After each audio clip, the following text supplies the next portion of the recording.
Салют, друзья! Меня зовут Макс Юн, и вы на канале, где мы говорим про ЕСБ. И не только про ЕСБ, но сегодня про ЕСБ, по большей части. Любой начинающий видеоблогер, вроде меня, просматривая статистику своего канала, как правило, неутешительную, рано или поздно задается вопросом, кому нужно продать душу, чтобы вылезти в тренды. И начинается это внутреннее метание между тем, к чему лежит душа, ну скажем, часовое интервью Брюк, где он гагача и хохоча рассказывает, что шлем уже был пробит, когда он по нему ударил, и тем, что может зацепить массового зрителя, ну скажем, котики или золотые ёршики, или котики в доспехах. Котики в доспехах дерутся на золотых ёршиках. Стоп!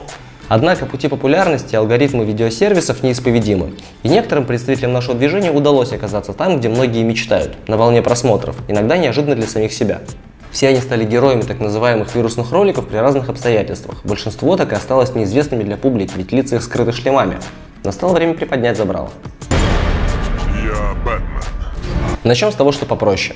Вот он парочка роликов, где рыцари, утомившись показывать одно и то же пафосное зрелище, которое от них ждет неподготовленный зритель, берут в руки нестандартное оружие. Какая-то... Вот это самый главный босс! Я люблю вообще зверь!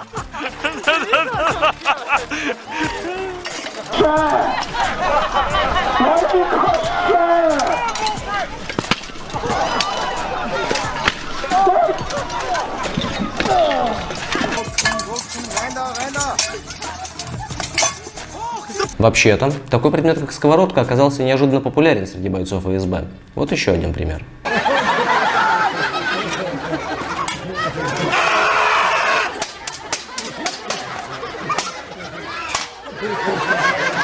Как видите, рыцари любят дурачиться, делать в доспехах вещи, не свойственные человеку, закованному в броню. И почему-то именно эти моменты оказываются в топе просмотров. Но попасть в тренды за счет личного мастерства – это высший пилотаж.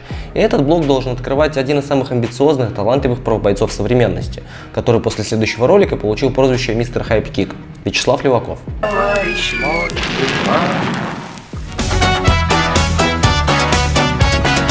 Место действия Москва, стадион братьев Знаменских, Кубок Динамо 2017 года. Тогда в рамках Кубка Динамо прошел еще и турнир по профбоям. Боец клуба «Русский орден» Александр Раюшкин открывается и получает удар ногой в голову. И отправляется в нокаут. Говорят, что после того, как этот ролик стал популярным, из него наделали всяких гифок, Слава стал кокетливо надевать сабатон только на одну ногу, как бы дразня соперников. Вообще стоит признаться, что из современных профбойцов, наверное, никто не может сравниться с Вячеславом Леваковым в способности сделать из боя шоу. Когда слава настигнет славу, только вопрос времени. Перенесемся в Питер. Несколькими месяцами ранее того же года. Мультивековой фестиваль «Рекон». Турнир «Щитмеч», его отборочный цикл. В бою встречаются боец московского отделения клуба «Боярд» Алексей Ярыгин и боец Ижевского клуба «Стезя Прави» Сергей Соловьянов. Алексей проводит суперэффектную атаку с разворота, на глазах у изумленной публики ломая клинок своего соперника. Насколько мне известно, герой этого ролика как боец уже не выступает. А очень жаль, наверняка он мог бы принести больше подобных эффектных моментов в наше фехтование. А вот ролик, к раскрутке которого приложил немало усилий сам его герой. Осенью прошлого 2020 года Артем Лобояр, боец клуба... А я не знаю, в каком числе клубе.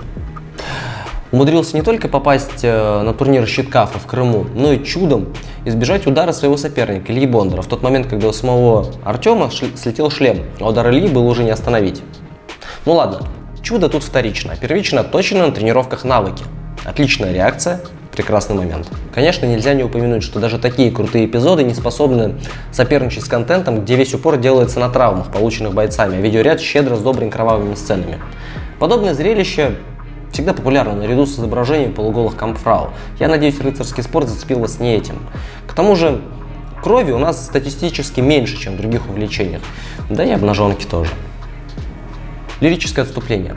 Пару лет назад был бешеный скачок популярности у ресурса под названием Бугуртвайн. Их фишкой было стильное, модное, дерзкое, молодежное оформление красивых боевых моментов, которые при других обстоятельствах были бы незамеченными в запале массовых схваток. Уровень исполнения также был на высоте. Но не то опьяненные ползущие вверх метрики просмотров, не то исчерпав стоящие моменты, авторы канала перестали воспевать поэзию стиля, а сконцентрировались на жесте. Агрессия, кровь, скандалы. Этого добра полно в любом спорте. Если большим, сложившимся, состоявшимся видом спорта это идет на пользу, возможно, то ЕСБ, который только ищет своего зрителя, от этого страдает. И само понятие рыцарский дискредитируется. Или я не прав? Дело происходит в Украине. Город Белгород-Днестровский, фестиваль Керманской крепости, середина десятых. На видео Александр Васильевич в черном и Ростислав Мершенченко в красном. Меч Александра, не выдержав кузнецкого замаха, ломается от удара о защиту парированием Ростислава, и осколок меча по живописной траектории улетает, едва не задев камеру, а главное голову бокового судьи Сергея Шваба Ака Зерга. Так видео и получило свое название – «Магнитное поле Зерга». Потом в интернете велось много споров о достоверности видео, подтянулись разоблачители, диванные аналитики, но можете быть уверены – видео настоящее. Идем дальше. Тут нас ждет шедевр операторской работы, тонкое чувство момента и немного удачи. Москва, 2019 год, турнир «Воин», «Крылья Советов». Очень нетипичный профбой. Древковая против щита и меча. Илья Драго уходит от атаки Вячеслава Мишурина, который тогда представлял клуб «Русский орден». Коуза в руках Славы продолжает свое движение, едва не задевает арбитра. Смертоносное лезвие проносится в считанных сантиметрах от его головы. Но боги войны отводят удар, ведь его путь на земле еще не окончен. Этим человеком был Альберт Эйнштейн. Этим человеком был Иван Васильев.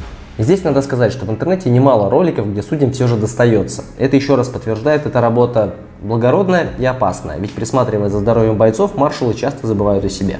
Впрочем, и сами бойцы иногда демонстрируют удивительно трепетное отношение к своим соперникам. Наших производственных мощностей не хватило, чтобы восстановить полную картину событий, но и так сойдет. Смотрите со звуком.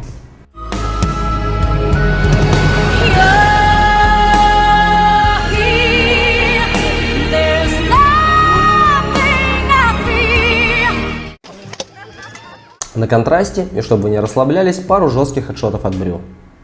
Ну сообщите ролики без брю. А нам можно делать ролики без брю? Я не знаю. Мы не пробовали. В повторе обязательно разбирать. Ох, прекрасный удар Алексея Брюнайдерова. Забрал. И второй. Мы просмотрели в основном боевые моменты, но есть пару записей, которые выделяются из этой череды. Настало время рассказать про очень популярный эпизод, который произошел в среде наших коллег по опасному бизнесу. Да, люди в доспехах различаются. Если в двух словах, то мы рыцари, они викинги.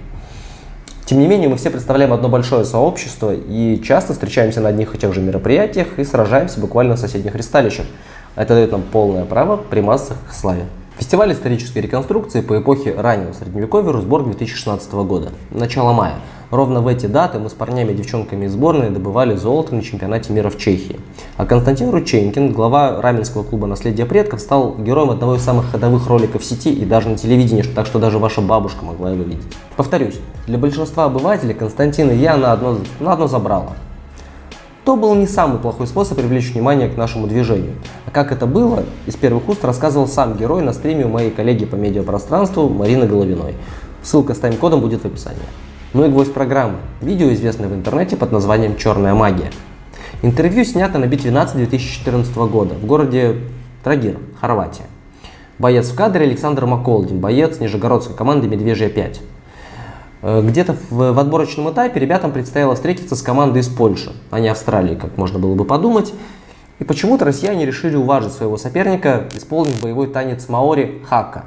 В доспехах, конечно же. Отсюда и раскрас на лице Саши. Такого мир еще не видел. Но не сам танец, а именно этот короткий фрагмент интервью стал достоянием широкой общественности. Ответы бойца нашей сборной разобрали на цитаты, а позже анекдотов насочиняли.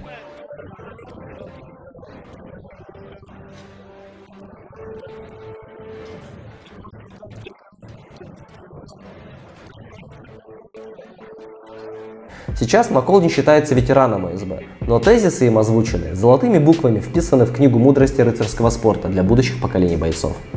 Все это так или иначе вклад в продвижение и популяризацию нашего спорта, какой бы этот вклад ни был.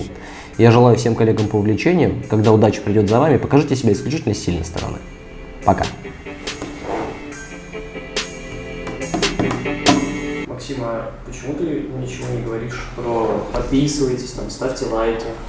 Слушай, я, думал сказать подписывайтесь, ставьте лайки, но потом подумал, что это же и так все говорят уже. Ну что, они же, думаешь, не знают, что нужно подписываться и ставить лайки, что ли? Нужно об этом напоминать, что ли? Ну, как дети. Да, они же взрослые ребята, они сами понимают, что нужно подписываться, ставить лайки, нажимать колокольчики.